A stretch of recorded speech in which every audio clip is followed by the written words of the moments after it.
On to our number 2 story. Venezuela and Guyana have had a dispute over the Essequibo region since the 1800s, but it all came to a head in 2023 when Venezuela took more aggressive steps.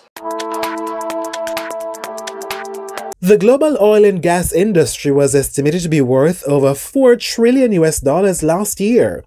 So, when there is a border dispute between two oil-producing countries, things can get hot.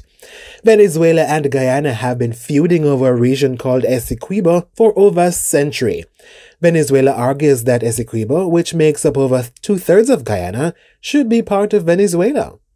Essequibo is extremely oil and mineral rich. An international treaty from 1899 gave Guyana sovereign rights over the region, but according to Venezuela, the tribunal that made the decision was rigged, and Essequibo should belong to them. The back and forth has been going on for decades. Then Guyana hit oil in 2015.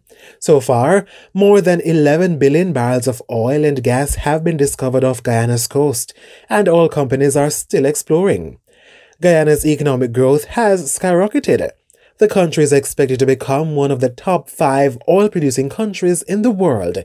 Now Venezuela, which was already a major global oil producer, wants a piece of the pie, which they claim was always theirs to begin with. In 2018, Guyana asked the International Court of Justice to intervene and give a ruling on the dispute once and for all. The problem is, Venezuela argues the ICJ doesn't have the right to decide on the issue. All of that led to December 3, 2023, when the Venezuelan government held a national referendum.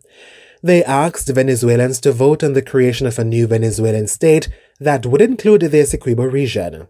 The resolution passed, and the Venezuelan government debuted a new map showing Essequibo as part of Venezuela. But of course, Guyana wasn't just going to take all of this lying down.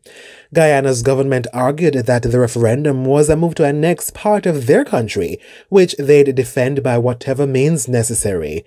It got so intense that at one point, Brazil started intensifying its military operations just in case.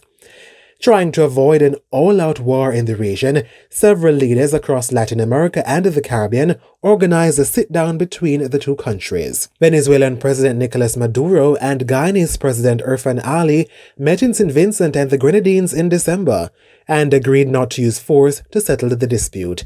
They said they were open to more dialogue. Let's get this money.